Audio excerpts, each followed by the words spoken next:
O, luto-luto ka na dyan. Lagay mo yung bread dyan. Punta. Ayaw mo na. Parang be.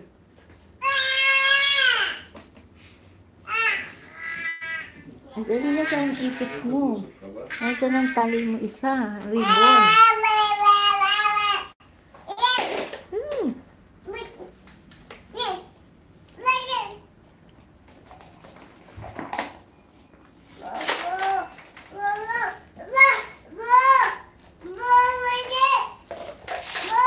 No.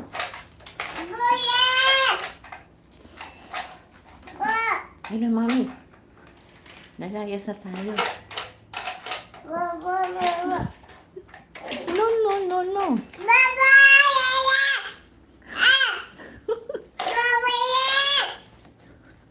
Nagsisigaw na to. Ano sinasabi mo? Di kita maintindihan. Ngit-ngit po na. Oh, oh. Dito ka na. Ay. Uuwi na tayo.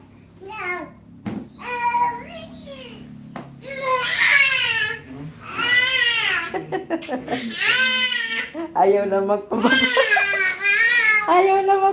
Ayaw niya na magpakarga. Dito ka. Let's go na. Hanggang ka na lang. Bye-bye. Ha? Come, careful, baby. Oh, come na. Walk lang. Walk. Good kayo.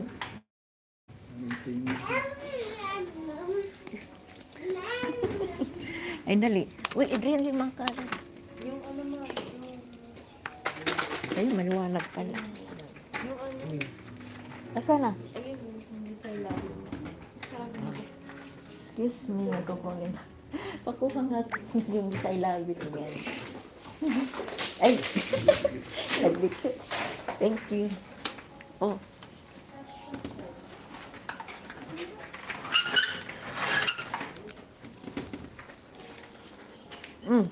Di mo na ito gamitin. Salamat. Binigyan natin.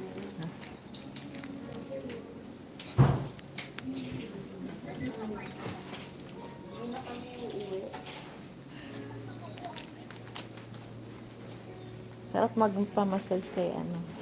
Ano pangalan mo? Lee. Ah, Lee.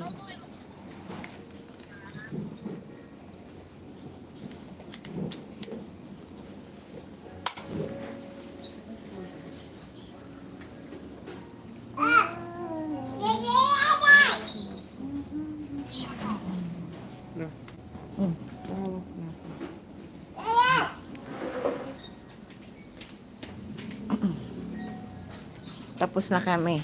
Lalabas na kami. Ng parlor. Sarap magpama. Ano ba ginawa sa'yo? Manicure, tsaka ito. Ah, nagpa-manicure ka pala? Tsaka ito. Ay, akala ko nagpa-massage ka. Hindi. Ito lang mata ko. Di sana kanina. Anong ginawa sa mata mo? Ito, nagpa-perm.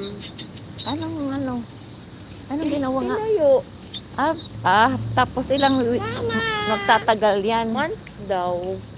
Magkano yung ganun? Hindi na kami uuwi. Tawag ni Zoe dito naka-live ako. What? Naiihina ako muna tayo sa flavor. Mag-merienda muna tayo. Punta ka dito kasi. Punta ka na dito, Ano Zoe. masasagasaan eh. Sus, anak ko, malaki na. First year na, hindi pa marunong pumunta dito. Malapit lang naman kami sa bahay. Lagi si Sundo. Lapit-lapit na. Sundo. Hindi kasi sanay siya maglakad. Punta ka dun sa may ano, Zoe. Di ba yung bago tumawid? Dun ka Hindi, abangan na lang siya doon sa sa may labas ng H&M. sa may ano, bago tumawid papuntang H&M. Dito ka kikitain ni Adrian. Restroom muna.